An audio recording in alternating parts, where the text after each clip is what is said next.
안녕하세요. 중3 친구들 거꾸로 교실 5번째 시간이에요. 지난 시간까지 영상을 잘 보고 온 친구들이 댓글도 달아주고 질문거리도 만들어줘서 좀 힘이 나는 것 같아요. 그런데 대부분의 친구들이 아직 거꾸로 교실을 전혀 네, 학습하고 있지 않은데요. 여러분들 미리 영상을 보고 와서 수업 시간에 교실에서는 진정한 거꾸로 교실이 이루어질 수 있도록 협조를 좀 부탁할게요. 그리고 이번 시간에는요, 후반부에 퀴즈 2문제를 냈어요. 그 퀴즈의 정답을 쉬는 시간에 포스트잇에 붙여서 자기 번호판에 붙여주면 선생님이 상을 줄 거예요. 열심히 잘 듣고 따라와 줬으면 좋겠습니다. 자, 지난 시간 내용을 잠깐 복습할게요. 전류에 의해서 자기장이 형성이 될 수 있다면 자기장에 의해서도 전류가 발생하겠죠. 이러한 아이디어를 패러데이가 처음으로 생각을 했고 그것을 이용해서 전자기 유도 현상이 발견되었어요. 즉 코일 주변에서 자석을 움직여 코일을 지나가는 그런 자기장의 양을 변화시켰을 때 코일에 전류가 발생하죠. 그러한 현상을 우리가 전자기 유도라고 하고요. 이렇게 전자기 유도에 의해서 코일에 흐르는 전류를 유도 전류라고 했습니다. 그래서 자석을 코일에 가까이 했을 때 전류가 발생하고 또 멀리 했을 때도 전류가 발생해요. 자기장이 달라졌기 때문이죠. 그런데 자석을 집어넣은 상태로 정지하면 전류가 발생하지 않아요.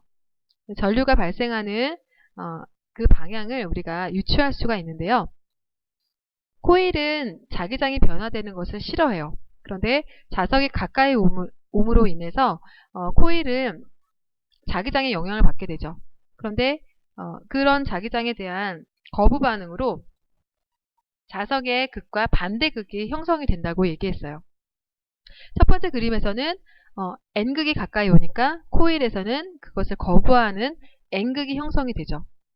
따라서 N극이 이렇게 작용을 하면 전류는 어떻게 흐를까요? 네, 오른손의 법칙을 이용해 보세요. 오른손의 엄지가 N극을 가리키게 돼요. 오른손의 나머지 4손가락은 휘 감는 방향이 되겠죠? 그래서 전류는 이쪽 방향으로 흐르게 됩니다. 이번에 N극의 자석이 멀어지게 되면 또 자기장의 양의 변화가 생겨요. 그러면 코일은 그 자기장 양의 변화를 싫어하기 때문에 N극을 잡아당기는 방향인 S극으로 자기장이 형성이 되죠. 이때 전류는 반대 방향으로 흐르겠죠. 오른손의 법칙을 이용해서 전류의 방향을 여러분들 확인해 보세요. 오른손의 엄지가 N극을 가리키고 나머지 4손가락은 휘 감는 방향으로 코일을 감쌀 거예요. 그러면 그때의 방향이 전류의 방향이 될 거예요. 이렇게 우리가 전자기 유도에 의해서 유도 전류가 발생하는 것을 공부했어요.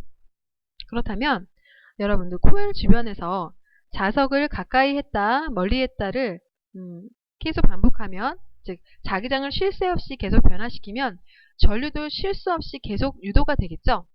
이것을 이용해서 우리가 전기 에너지를 생산해낼 수가 있어요. 자, 여러분들 지난 수학여행 때 혹시 여기 대광령 목장 거기 가봤나요? 네, 거기 가면은 이렇게 풍력 발전소가 있어요. 이 발전소에서 바람이 불면 이 날개가 돌아가면서 아래에 있는 터빈을 돌리게 되는데요. 그렇게 되면 전기가 생산이 돼요. 어떠한 원리로 그렇게 전기를 만들어낼 수가 있을까요? 그것은 바로 발전기의 구조 때문에 가능한데요. 자, 발전기의 모습을 지금 그려놨어요. 어찌 보면은 전동기랑 굉장히 비슷하죠. 자석 사이에 코일이 있고요. 그 코일 끝에 보면 여기에는 전지가 붙어있지 않죠? 전지가 붙어있는 이 경우는 우리가 전동기라고 했고요. 전지가 없이 그냥 있는 경우는 발전기예요. 굉장히 구조가 비슷한데요. 이것은 어떻게 해서 움직이게 되는 걸까요? 자, 코일을 쉴 새 없이 회전을 시키면 코일을 우리가 여기 날개를 달아서 쉴 새 없이 회전을 시키면 얘가 돌아가면서 자기장의 양의 변화가 생기겠죠? 자기장의 양의 변화가 되면 이 코일 내부에 유도 전류가 발생할 수 있다고 했어요. 그것을 계속 축적시켜 놓으면 이제 전기 에너지가 생산이 되는 거예요. 자, 그 구조를 다시 한번 볼게요. 날개가 돌아가요. 바람에 의해서 날개가 돌아가거나 사람이 인위적으로 날개를 돌리면 여기 붙어있는 코일이 회전을 하겠죠. 코일은 영구자석 사이에 들어가 있어요. 코일이 회전을 하면 코일을 통과하고 있는 자기장이 변화가 일어나요. 그 변화에 의해서 그 코일에도 유도전류가 흐르게 되겠죠. 전동기는 정반대였어요. 코일에 전류가 흐르면 자석의 자기장에 영향을 받아서 코일이 힘을 받죠. 그 힘을 받는 것에 의해서 날개가 돌아가는 거예요. 전류가 흐를 때 코일은 자기장 속에서 힘을 받고 코일이 회전하면 날개가 돌아가는 거죠. 근데 발전기는 날개가 돌아가면서 코일을 회전시키고 코일을 통과하는 자기장량이 달라지므로 유도전류가 발생하는 거예요. 따라서 전동기는 전기에너지를 역학적 에너지로 변화시켜주는 그런 장치고요. 발전기는 거꾸로 돌렸을 때의 힘을 이용해서 전기에너지를 만드는 장치죠. 이해가 좀 되나요?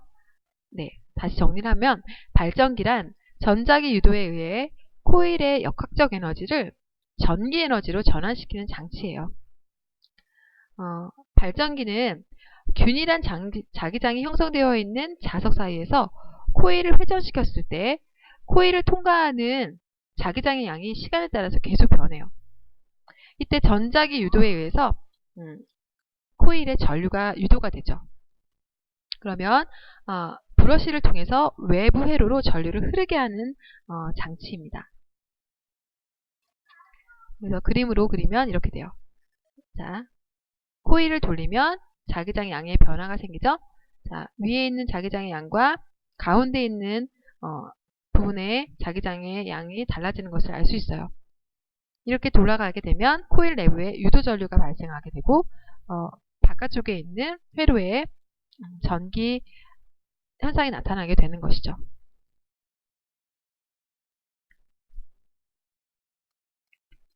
자, 그러면 간단한 퀴즈를 낼게요. 자, 다음에 에너지 전환은 어떤 장치에서 일어나는 것일까요? 자, 이것은 여러분들 쉬는 시간에 포스트잇에 답을 써서 자기 번호에 붙여주면 상을 받을 수 있어요.